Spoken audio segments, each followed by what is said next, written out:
আমরা লালমনিরহাটের এই ইস্যু নিয়ে রাজনৈতিক নেতৃবৃন্দ যারা আছেন, বাংলাদেশ জাতীয়তাবাদী দল, জামাতে ইসলাম এবং অন্যান্য নেতৃবৃন্দের সাথে কথা বলেছি।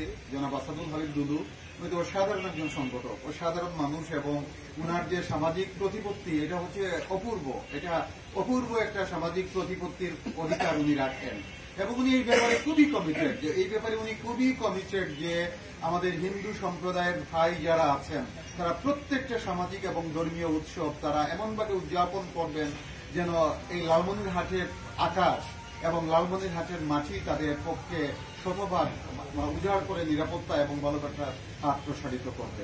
এটা হচ্ছে আমাদের প্রত্যেকের কমিটমেন্ট, এটা প্রশাসনের কমিটমেন্ট। আপনারা দেখতেছেন যে গত 5 আগস্টের পর থেকে যেটা হচ্ছে যে সেনাবাহিনীর যে ভূমিকা, যে কন্ট্রিবিউশন, বিশেষ করে আমি রংপুর জেলার এসপি হিসেবে তখন তো আমরা একসাথে কাজ করেছি।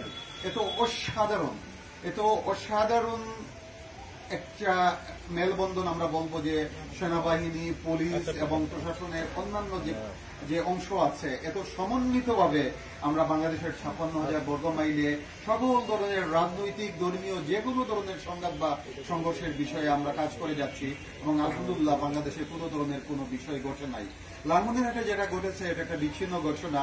আপনারা কমিউনিটি লিডার্স যারা আছেন তারা প্রত্যেকে এই বিষয়ে বলেছেন, এবং তারা পুলিশ, তারপরে সেনাবাহিনী, প্রশাসনের অন্যান্য অংশের যে ভূমিকার আপনারা প্রশংসা করেছেন, এবং আমাদের ডিআইজি স্যার প্রতি মুহূর্তে স্যার কানেক্টেড ছিলেন এসপি মহোদয়ের সাথে, এবং এসপি মহোদয় তো খুবই অসাম্প্রদায়িক, এবং আমরা বলবো যে উনি অসাধারণ লিবারেল একজন মানুষ। যে কোনো ধরনের সামাজিক সংঘাত যাতে না ঘটে উনি এই ব্যাপারে খুবই সতর্ক এবং সচেতন এবং সংবেদনশীল। তো ডিআইজি স্যার প্রতি মুহূর্তে উনাকে যেটা হচ্ছে গাইডলাইন্স দিয়েছেন, অনুপ্রেরণা দিয়েছেন, এবং আপনারা বিশেষ করে হিন্দু সম্প্রদায়ের যারা লিডার্স আছেন, কমিউনিটির সম্মানিত সদস্য যারা আছেন, এবং অন্যান্য সম্মানিত রাজনৈতিক নেতৃবৃন্দ এবং মুসলমান কমিউনিটির যারা সাধারণ সদস্য এবং নেতৃবৃন্দ যারা আছেন, তারা সবাই মিলে কাজ করেছেন। মানে হচ্ছে পৃথিবীতে যত ধরনের প্রজাতি আছে এটা অন্যতম প্রজাতি হচ্ছে মানুষ, এবং সকল প্রজাতি, আপনি গীতা পাঠ শেষ করেন যে জগতের সকল প্রাণী হত্যা করার সামিল, আর একজন মানুষকে রক্ষা করা সমগ্র মানব জাতিকে রক্ষা করার সামিল। একজাক্টলি শব্দটা হচ্ছে নফস। এটার অনুবাদ হলো যে পৃথিবীর একটা প্রাণীকে রক্ষা করা পৃথিবীর সকল প্রাণীকে রক্ষা করার সামিল, আর একটা প্রাণীকে অকারণে হত্যা করা পৃথিবীর সকল প্রাণীকে রক্ষা করার সামিল।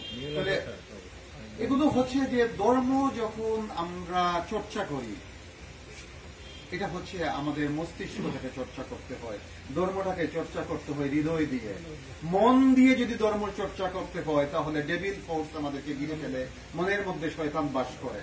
আপনার বিবেক, আপনার হৃদয় দিয়ে যখন আপনি ধর্মাচরণ করবেন, পৃথিবীর কোনো ধার্মিক হিন্দু, পৃথিবীর কোনো ধার্মিক মুসলিম, পৃথিবীর কোনো ধার্মিক খ্রিস্টান, পৃথিবীর কোনো ধার্মিক ইহুদি মানুষের গায়ে তো হাত তোলা দূরের কথা, কোন প্রাণীর গায়েও হাত তুলতে পারবে না, কারণ স্রষ্টা কাউকে এই ধরনের কোনো অধিকার দেন নাই। ব্যক্তিগতভাবে আমি ডিআইজি স্যারের মেসেজ দিয়ে এসেছি যাতে আপনাদের সাথে বসি।